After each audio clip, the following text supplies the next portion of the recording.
आज घरीच बसा. पुणे मुंबईचा श्वास अडकलाय. पुणे मुंबई महामार्गावर आडोशी बोगद्याजवळ प्रोपेलिन गॅसची वाहतूक करणारा टँकर उलटला आणि अवघ्या महाराष्ट्राच्या लाईफलाईनचा दम घुटमळला. एकाच अपघाताने महामार्गावर अक्षरशः महाभयंकर कोंडी झाली असून गेल्या 24 तासांपासून तब्बल 30 किलोमीटरपर्यंत वाहनांच्या रांगा लागल्या आहेत. धोकादायक गॅस वाहतूक, भीषण वाहतूक कोंडी आणि नागरिकांच्या सुरक्षिततेचा प्रश्न लक्षात घेता महाराष्ट्र राज्य मार्ग परिवहन महामंडळाने पुणे मुंबई मार्गावरील सर्व बस सेवा रद्द करण्याचा मोठा निर्णय घेतला आहे. त्यामुळे आज तरी पुणेकर आणि मुंबईकरांनी घरातच थांबा हाच सुरक्षित मंत्र जपावा लागणार आहे.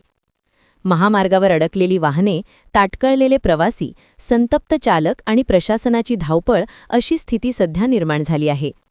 टँकरमधील प्रोपेलिन गॅसचा धोका लक्षात घेता बचाव आणि वाहतूक सुरळीत करण्याचे काम युद्धपातळीवर सुरू असले तरी परिस्थिती अजूनही पूर्णपणे नियंत्रणात आलेली नाही.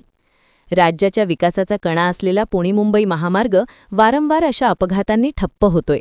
हा केवळ अपघात नाही तर यंत्रणेच्या निष्काळजीपणाचं जिवंत उदाहरण आहे. आजचा इशारा स्पष्ट आहे, जोपर्यंत परिस्थिती सुरळीत होत नाही तोपर्यंत प्रवास टाळाच. भूमी न्यूज नेटवर्क.